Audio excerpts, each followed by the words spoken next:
Bonjour à tous. Aujourd'hui, nous allons parler du 8 décembre 1901. Date importante pour la vie d'Élisabeth Cathèse. En effet, elle est entrée au Carmel de Dijon le 2 août 1901 et elle a commencé sa période de postulante. Durant cette période, en particulier le 9 octobre 1901, on élit une nouvelle mère prieure, en la personne de sœur Germaine, qui d'ailleurs fut la sous-prieure qui l'accueillit à la porte de la clôture avant de la conduire à sa cellule pour qu'elle revête sa tenue de postulante. On élit également une nouvelle mère sous-prieure en la personne de sœur Marie de la Trinité. Ces élections, en fait, sont dues à la nouvelle fondation de Paray-le-Monial, où plusieurs sœurs vont quitter la communauté de Dijon pendant cette fin d'année 1901 pour faire vivre l'aventure de cette nouvelle fondation. Cependant, en cette deuxième partie de l'année 1901, commence une période pesante. En effet, en France, l'exclusion radicale des communautés religieuses commence à menacer.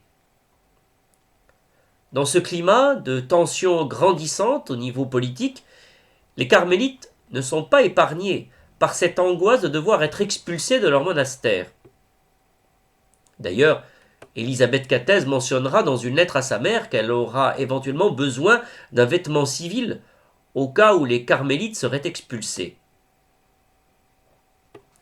Malgré ce climat de tension politique grandissant, Élisabeth Cathèse poursuit sa période de postulante.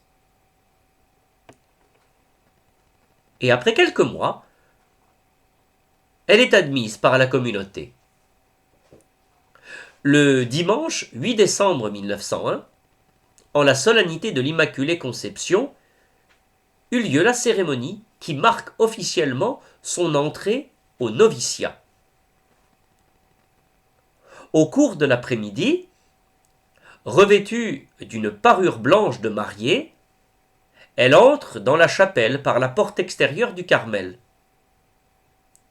L'évêque de Dijon, monseigneur Le Nordez, présida la célébration, et le père Vallée, dominicain, prononça le sermon centré sur le mystère de l'Immaculée Conception. Une fois arrivée au chœur, Élisabeth Cathèse quitte sa parure blanche de mariée pour revêtir son habit de religieuse carmélite, qu'elle a tant désiré. Elle reçoit aussi le voile des novices, le voile blanc que l'on voit sur certaines photos. Et surtout, elle reçut officiellement son nom de religieuse, Élisabeth de la Trinité.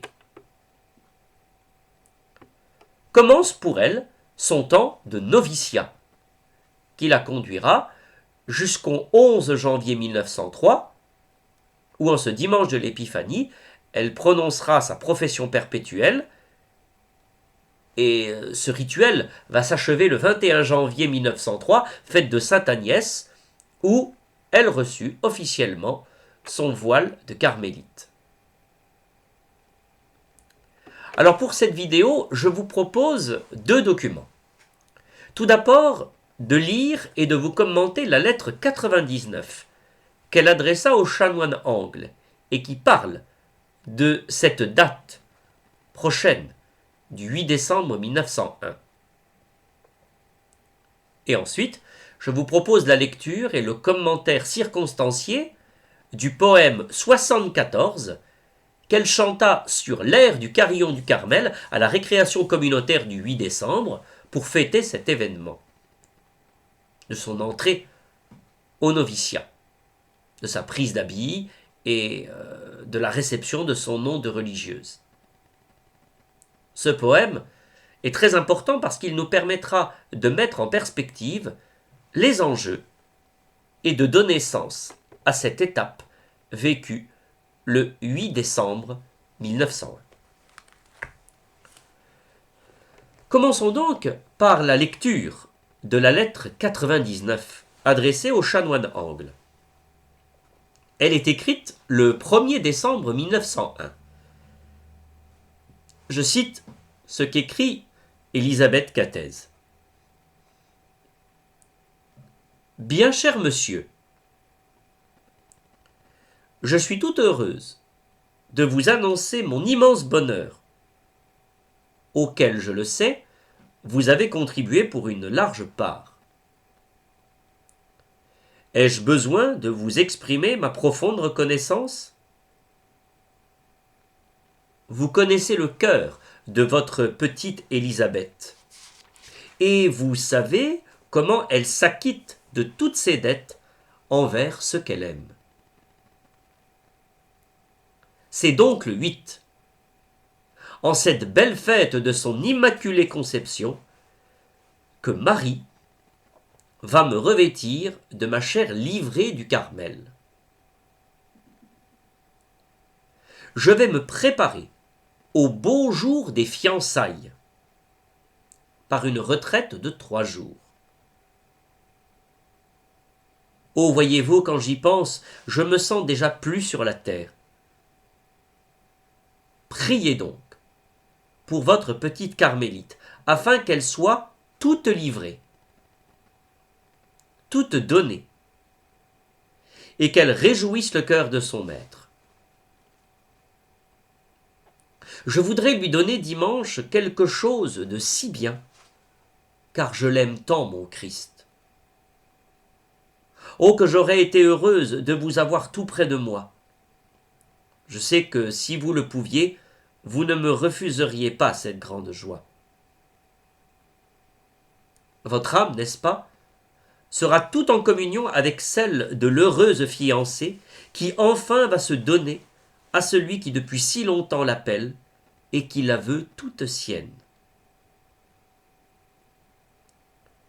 Demandez-lui que je ne vive plus, mais que lui vive en moi. Puis du meilleur de votre âme, bénissez votre petite enfant bienheureuse et reconnaissante. Élisabeth de la Trinité. Elle ajoute « Merci de vos bons souhaits de fête. Je ne puis écrire à ma chère Marie-Louise et je vous charge de lui faire part de mon bonheur. »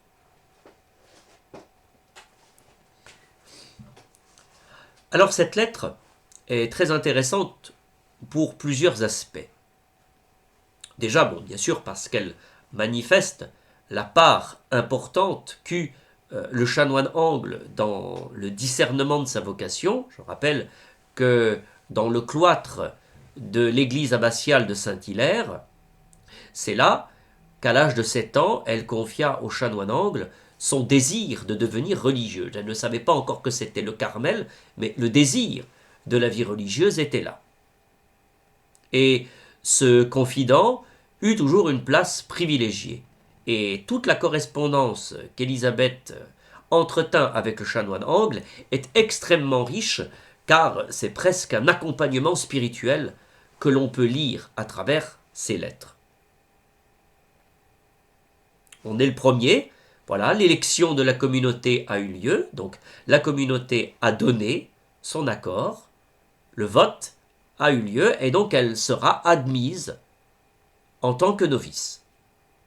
Elle va quitter cette période de postulante pour vraiment devenir maintenant une novice officielle à la vie de Carmélite. Alors elle donne bien sûr la date du 8 décembre, qui pour elle va revêtir une place particulière, mais ce qui est le plus intéressant, c'est quand elle écrit « Marie va me revêtir de ma chère livrée du Carmel ». Alors livrée, L-I-V-R-E accent aigu E. Qu'est-ce que cela désigne ? Cette expression, en fait, livrée du Carmel, désigne tout simplement l'habit de religieuse. Donc là, on voit un lien très important entre la représentation, si vous voulez, de l'habit de religieuse, mais surtout sa signification mystique et spirituelle. L'habit, ici, représente bien pour Élisabeth son offrande d'elle-même. Elle se livre. Et donc pour elle, recevoir l'habit de religieuse, c'est manifester publiquement et porter sur son corps, c'est être revêtu par ce désir de se livrer totalement. L'habit ici devient le moyen pour exprimer et pour rappeler à Élisabeth qu'elle est revêtue de cette promesse, c'est-à-dire se livrer totalement à travers la vie religieuse. Il y a ici l'idée de revêtir une vocation. Et je pense que là, ça c'est une force. Parce que là, l'expression est extraordinaire parce que l'on voit que l'offrande qu'elle fait d'elle-même, en fait, c'est pas elle qui en est l'actrice principale, puisqu'elle va en être revêtue par un autre. Elle reconnaît indirectement que si elle veut se livrer, ce n'est pas tant son action personnelle, c'est pas je me livre, mais c'est en fait je vais accueillir le don qui va me permettre de me livrer. En fait, le fait de recevoir l'habit de religieuse, cela va surtout manifester qu'elle va recevoir un don. Son habit religieux est le signe du don de Dieu qui va lui permettre ensuite de se livrer. Ce don, elle va le recevoir par le biais ici de Marie. Il est très impressionnant de voir ce lien qu'il existe entre sa contemplation de la figure de la Vierge Marie, en particulier en son Immaculée Conception, et puis l'idée d'être revêtue de son habit de religieuse. Marie, dans la littérature mystique, est celle qui est revêtue de la grâce. C'est celle qui est revêtue de l'Esprit. Il suffit de penser au récit de l'Annonciation dans l'évangile de Luc. L'Esprit Saint te couvrira de son ombre. Être couverte du manteau de l'Esprit. Autrement dit, c'est d'être revêtue de la grâce. Marie devient la figure de celle qui est comblée de grâce depuis son Immaculée Conception. Dès le sein de sa mère, Marie était préservée de la faute originelle. Marie était comblée de grâce depuis l'origine. Tel est un des sens dogmatiques de la fête de l'Immaculée Conception. Ainsi, puisque Marie est le modèle de celle qui est revêtue de la grâce, alors elle va tout simplement demander son aide pour qu'elle-même soit revêtue de la grâce de Dieu pour pouvoir se livrer totalement dans sa vie de religieuse. Marie va me revêtir de ma chair livrée du Carmel. Ainsi, on voit bien la double dimension du fait de revêtir le vêtement de religieuse. À la fois, le vêtement de religieuse va rappeler à Élisabeth sa vocation de se livrer, mais en même temps, l'habit de religieuse va lui rappeler qu'elle doit être revêtue de la grâce pour pouvoir se livrer. Sans la grâce de Dieu, elle ne peut pas se livrer. Elle ne peut pas s'en remettre qu'à ses seules forces. Sans la grâce, elle ne peut rien faire. Ensuite, le deuxième élément que nous pourrons retirer, c'est qu'elle parle de ce temps de noviciat comme un temps de fiançailles.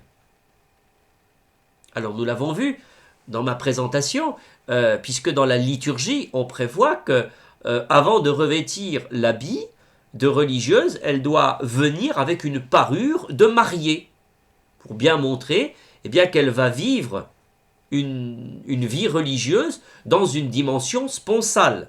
Alors bien sûr, c'est une expression à prendre avec beaucoup de prudence pour éviter toutes les déviances, qu'elles soient psychologiques ou autres, ou même d'autorité, mais ici c'est vraiment pour manifester le don total. C'est l'image. Elle va s'unir totalement et elle va se donner totalement à Dieu comme on se donnerait totalement dans l'engagement du mariage. Donc ici, il y a peut-être un lien au niveau de la dynamique du don et de l'offrande d'elle-même. Quand elle écrit, troisièmement, « Priez beaucoup pour votre petite carmélite afin qu'elle soit toute livrée, toute donnée, et qu'elle réjouisse le cœur de son maître. » Vous voyez cet enracinement dans la prière, cet enracinement dans la grâce. Sans la grâce, elle ne peut pas se livrer, elle ne peut pas se donner. Donc là, nous sommes vraiment dans une dynamique de l'offrande, mais sous le registre de la grâce. « Oh, que j'aurais été heureuse, quand elle écrit, de vous avoir tout près de moi, mais je sais que vous serez en communion avec celle de l'heureuse fiancée qui enfin va se donner à celui qui depuis si longtemps l'appelle et qui la veut toute sienne. » On voit bien, l'action de grâce, de la communion, elle veut se donner. Donc on voit bien que, à travers cette lettre, où l'événement bien évidemment n'a pas encore eu lieu, nous sommes que le 1er décembre, mais se dessine déjà toute une vocation mystique, toute une interprétation mystique, mystagogique pourrait-on dire, de cet événement. Aussi, il est bon maintenant de lire le deuxième document que je vous proposais, donc après avoir lu et commenté cette lettre 99, peut-être de lire et de commenter le poème 74. Il a été rédigé pour être chanté lors de la récréation, donc je dis sur l'air donc des cloches, sur l'air du carillon du Carmel, pour évoquer cet événement. Là aussi, nous pourrons y découvrir des éléments qui rentreront bien évidemment en correspondance avec la lettre, mais qui va aussi nous donner d'autres perspectives. Je vais d'abord vous lire le poème en intégralité, et ensuite je commenterai les vers qui seraient peut-être les plus pertinents. Le titre c'est « Enfin me voilà fiancé ». Oh, laissez-moi en ce beau jour, oui, laissez-moi chanter l'amour. L'amour qui me fait prisonnière pour me consumer tout entière. Enfin me voilà fiancé. J'ai revêtu l'humble livrée, enveloppé du blanc manteau, partout je suivrai mon agneau. Lui et moi sommes si heureux, et nous voilà partis tous deux, jusqu'en la maison du Père, séjour de paix et de lumière. Qu'il fait bon en la Trinité, tout est clarté et charité. Ô Christ, toi qui daignes à me prendre, tiens-moi, je ne veux plus descendre. Chez ces trois, je fixe ma tente. Je suis petite, peu encombrante, ne fatiguant point mon agneau à m'emmener bien haut, bien haut. Un cœur trop plein ne peut plus dire. Sur ma lèvre, merci expire, mère de tout, de votre tout petit, acceptez ce naïf merci. Sur votre aile, au pays de l'amour, bon ange, emmenez-moi toujours.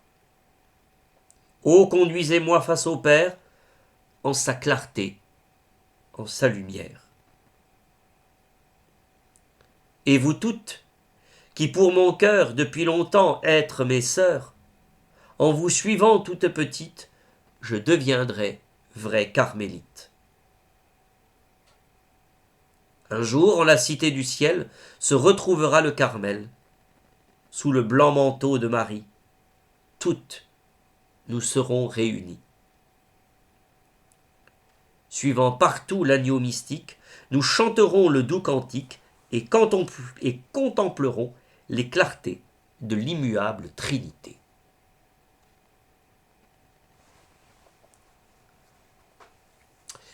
Alors, attardons-nous maintenant à quelques éléments essentiels de ce poème.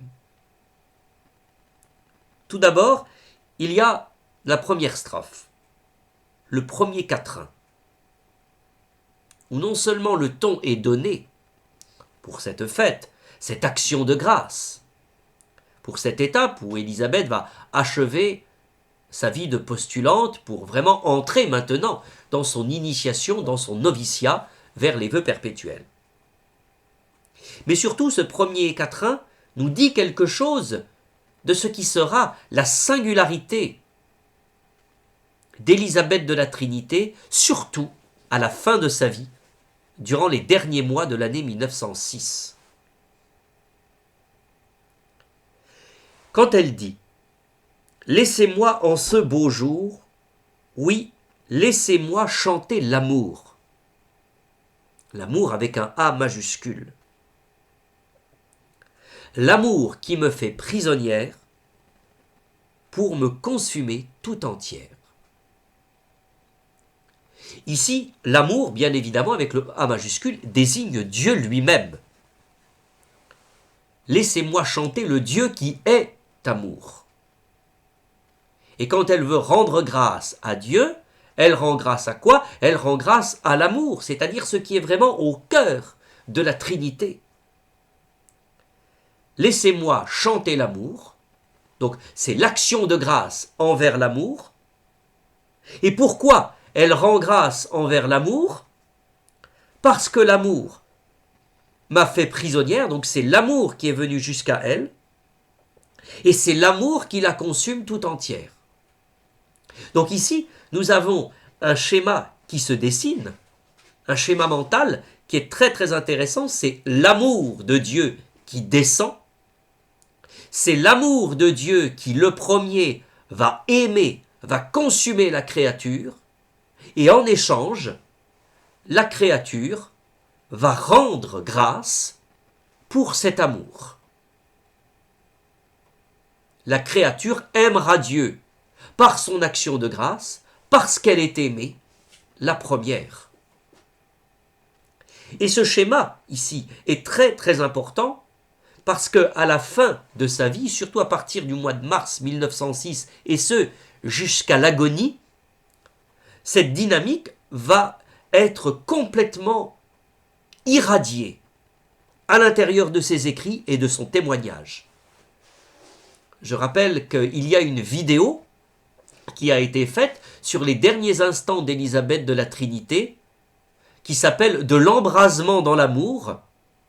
C'est l'ultime vidéo de tout ce cycle qui avait été consacré aux derniers instants d'Élisabeth de la Trinité, c'est la vidéo numéro 9, et je vous invite à y faire référence parce que tout ce qui a pu être dit de cette fin de vie d'Élisabeth de la Trinité et de son témoignage ultime, mais finalement, tout est quasiment déjà compilé ici, tout est déjà dit.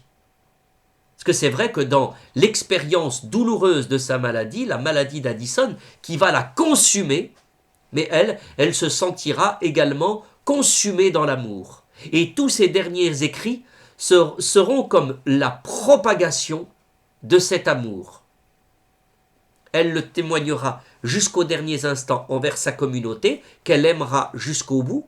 Les docteurs seront surpris par cette capacité d'aimer qu'elle a jusqu'au bout alors qu'elle est dans des souffrances atroces, et elle-même ne prononcera plus que les derniers mots « amour »,« amour »,« Dieu est amour » et toutes ces dernières lettres parleront explicitement de ce Dieu qui est amour et qui la consume.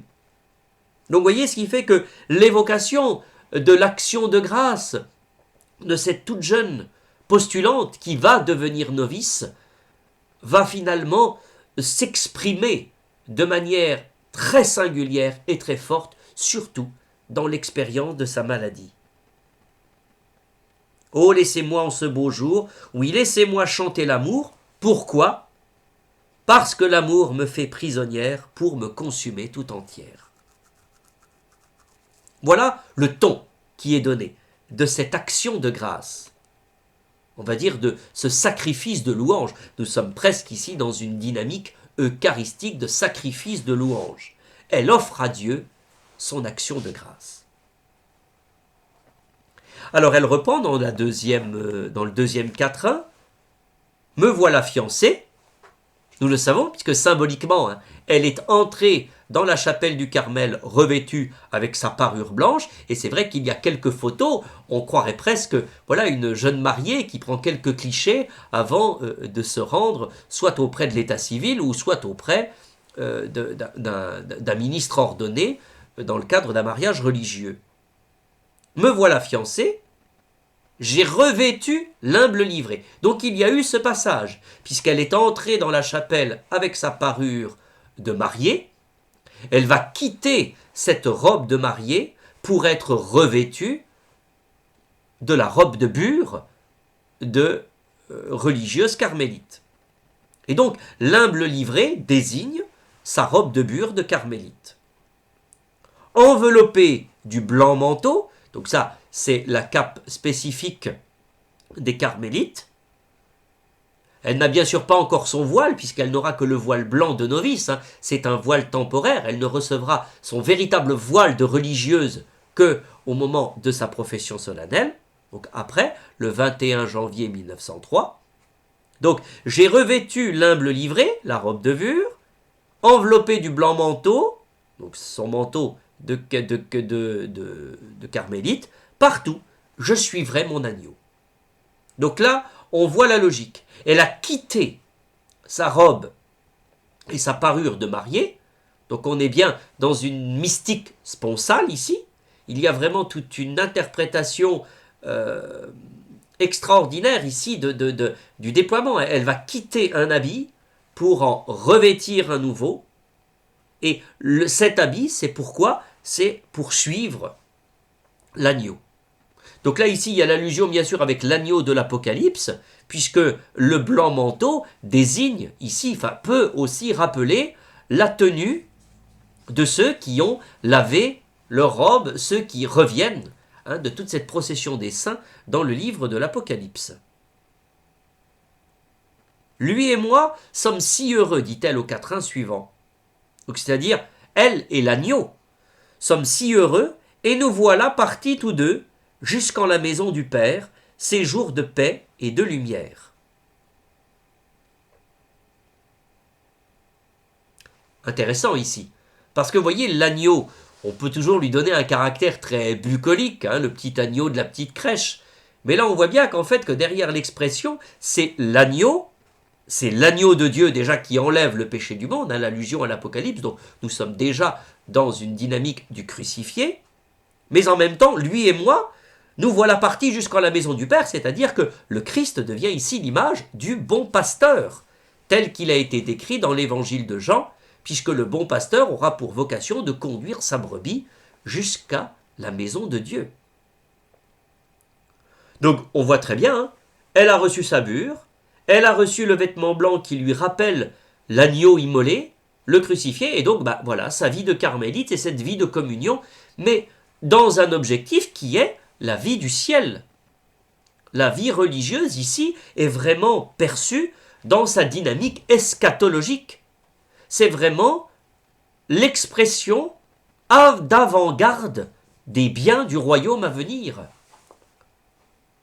Et je pense que là nous pouvons peut-être nous arrêter pour replacer la perspective de la vie religieuse en tant qu'anticipation de la vie béatifique. C'est ce que dans les évangiles on parle de l'annonce du royaume.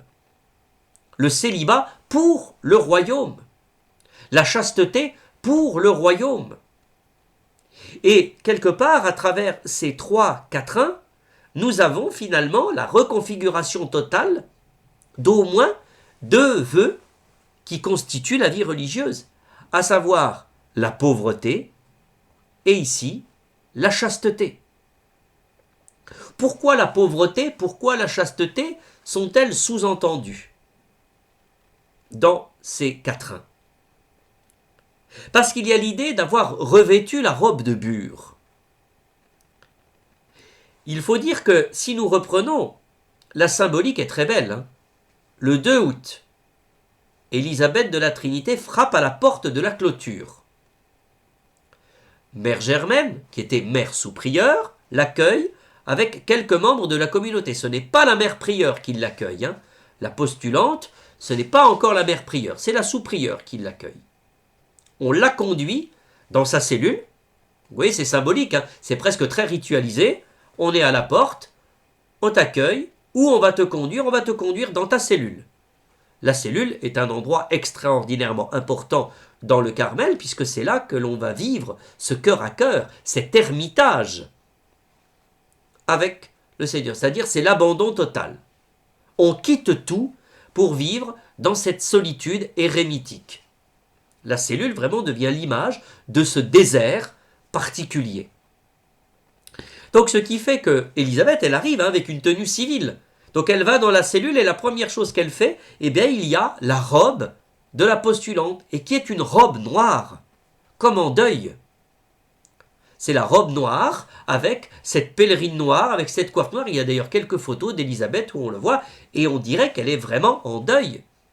Mais en deuil de quoi? Eh bien en fait, c'est une manière en fait d'initiation à la pauvreté.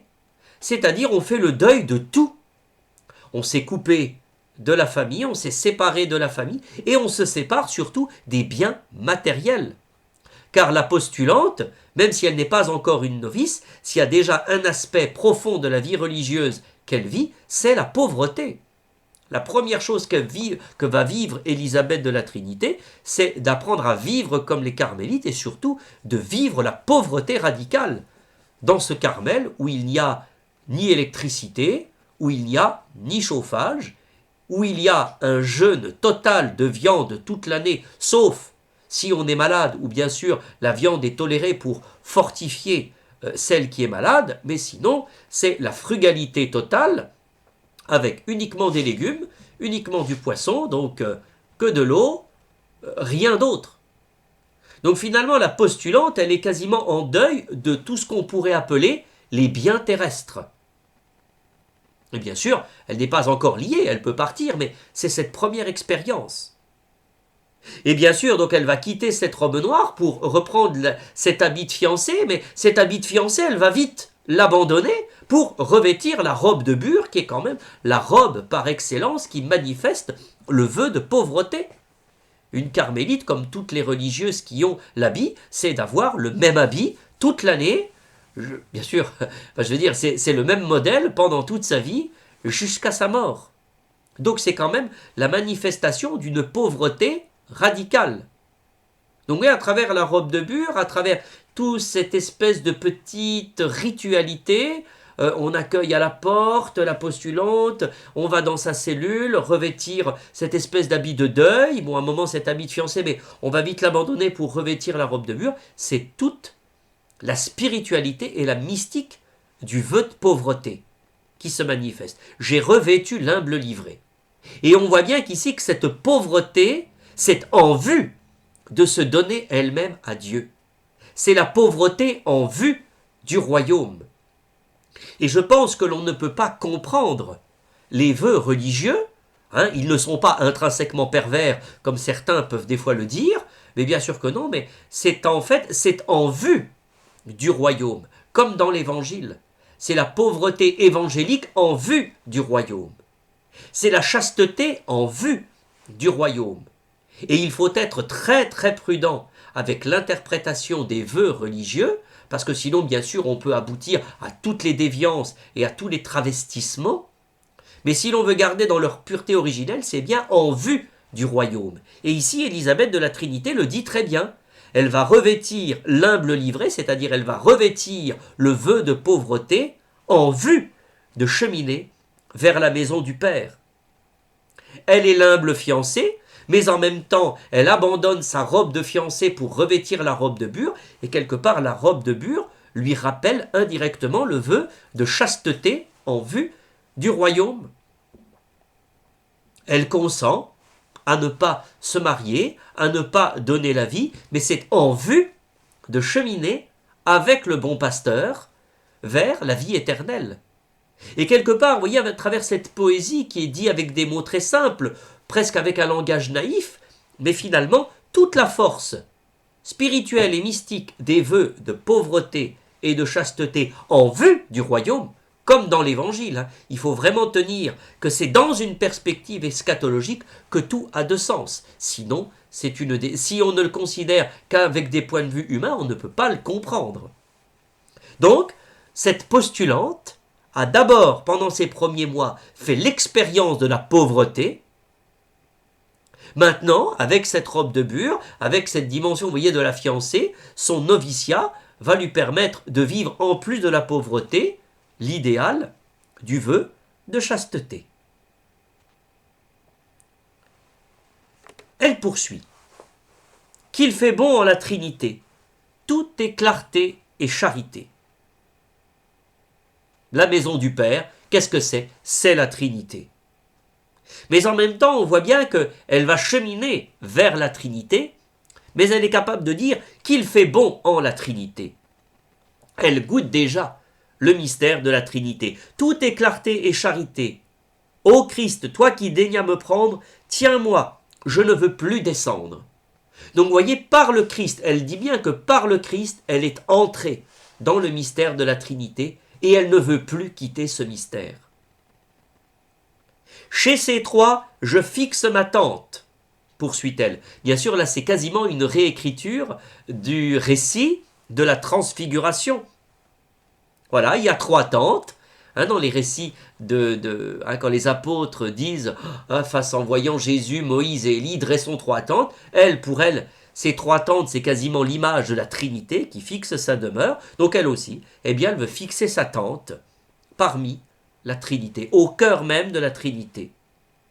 Je suis petite, peu encombrante, ne fatiguant point mon agneau à m'emmener bien haut, bien haut.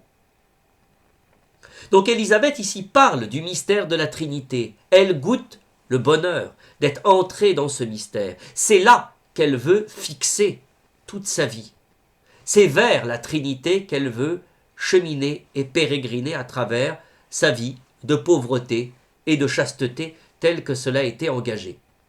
Mais il est très important, et c'est normal qu'elle évoque le mystère de la Trinité, puisque après avoir quitté sa robe de mariée, après avoir revêtu la robe de bure, ainsi que sa cape blanche et puis son voile de novice, Élisabeth a reçu officiellement son nom de religieuse. C'est à partir du 8 décembre 1901 qu'officiellement elle est sœur Élisabeth de la Trinité, même si elle le signait déjà en tant que postulante, mais là voilà maintenant, c'est officiel, elle a un nom de religieuse novice. Et donc il est tout à fait normal que, vous voyez, ce chapitre évoque cela à travers son expression de la Trinité. Ensuite, il y a une dimension profondément ecclésiale à partir de sa vie communautaire. Et c'est là que le vœu d'obéissance va se manifester. Pourquoi? Puisqu'elle dit « Un cœur trop plein ne peut plus dire, sur ma lèvre merci expire, mère, de tout votre petit acceptez ce naïf merci. » Mère, bien sûr, c'est l'allusion à Mère Germaine. Donc elle dit bien sûr merci à Mère Germaine qui l'avait déjà accueillie sur le pas de la porte quand elle était encore sous-prieure le 2 août 1901. C'est elle qui, à cause de la scission avec la communauté dont certaines vont partir à Paray-le-Monial, c'est quand même elle qui, tout en étant mère prieure, va s'occuper et continuera de s'occuper des novices. Donc ici, Élisabeth se place sous l'autorité de Mère Germaine. Elle poursuivra « Sur votre aile, au pays de l'amour, bon ange, emmenez-moi toujours ». Et ici, c'est la mère sous-prieure, Marie de la Trinité, qui elle aussi aura des responsabilités dans l'accompagnement des novices. « Oh, conduisez-moi face au Père, en sa clarté, en sa lumière ». Donc elle, vous voyez, elle se place sous l'autorité de sa mère sous-prieure, de sa mère prieure. Elle commence en fait à vivre cette vertu d'obéissance, ce vœu d'obéissance. Elle se met sous l'autorité de sa mère prieure et de sa mère sous-prieure pour apprendre à être carmélite. Et ce sont vraiment, c'est la responsabilité de ces deux religieuses qu'elle considère comme ses bergers pour les mener jusqu'à la perfection de la vie religieuse. Mais il n'y aura pas que la mère prieure ou la mère sous-prieure, puisqu'elle va continuer en parlant de toutes les sœurs. Et vous toutes, c'est-à-dire toutes les religieuses carmélites, qui pour mon cœur depuis longtemps être mes sœurs, en vous suivant toute petite, je deviendrai vraie carmélite. Donc, la mère prieure, elle se place sous l'autorité. Elle se place sous l'autorité de la mère sous-prieure et elle se place, humble et petite, au milieu de celles qui sont déjà des prophètes solennels, qui sont déjà carmélites. Donc quelque part, à travers ces trois quatrains, nous avons en fait la description du vœu d'obéissance qui va déjà s'exprimer par la communauté. C'est la communauté qui va l'accompagner à devenir carmélite. Et vous voyez, il y a un lien logique. Autant je veux être revêtu de l'humble livrée, le vêtement de religieux manifestait le fait d'être revêtu de la grâce, parce que sans la grâce, elle ne peut pas se livrer. Et ici, elle reconnaît que sans sa communauté, elle ne peut pas non plus se livrer. Ici, son habit de religieuse, même si elle vit une vie de solitude quasi érémitique, mais il n'empêche que ce sont des solitaires qui vivent en communauté. C'est tout aussi paradoxal, c'est sans doute le paradoxe de la vie du Carmel, comme la vie des Chartreux ou comme autres, qui sont des fois des vrais solitaires érémitiques, mais qui le font en communauté et qui se sentent en communion les uns les autres, parce que sans les autres, je ne peux pas avancer sur ce chemin de la perfection. Donc vous voyez, à travers ces quatrains, finalement, Élisabeth indirectement reconfigure le vœu de pauvreté, le vœu de chasteté, le vœu d'obéissance. Et bien sûr, tout cela a un objectif. Quelle est la finalité de la pauvreté, de la chasteté et de l'obéissance? En plus, vous voyez, le poème les décrit quasiment dans l'ordre. Pauvreté, chasteté, obéissance. Mais tout cela, c'est en vue du royaume. Et c'est précisément les deux derniers quatrains qui montrent bien que tout ça, ça a de sens parce que c'est en vue. Parce que l'on croit à la vie éternelle. Et que ces vertus évangéliques, comme on les appelle, elles n'ont de sens que quand elles sont orientées vers la vie eschatologique, vers la vie éternelle. Puisque le quatrain se termine, « Un jour, en la cité du ciel, se retrouvera le Carmel sous le blanc manteau de Marie, toutes nous serons réunies. » Donc vous voyez, cette vie de carmélite, cette vie de religieuse n'a de sens qu'en vue de la béatitude éternelle, qu'en vue de la vie du ciel.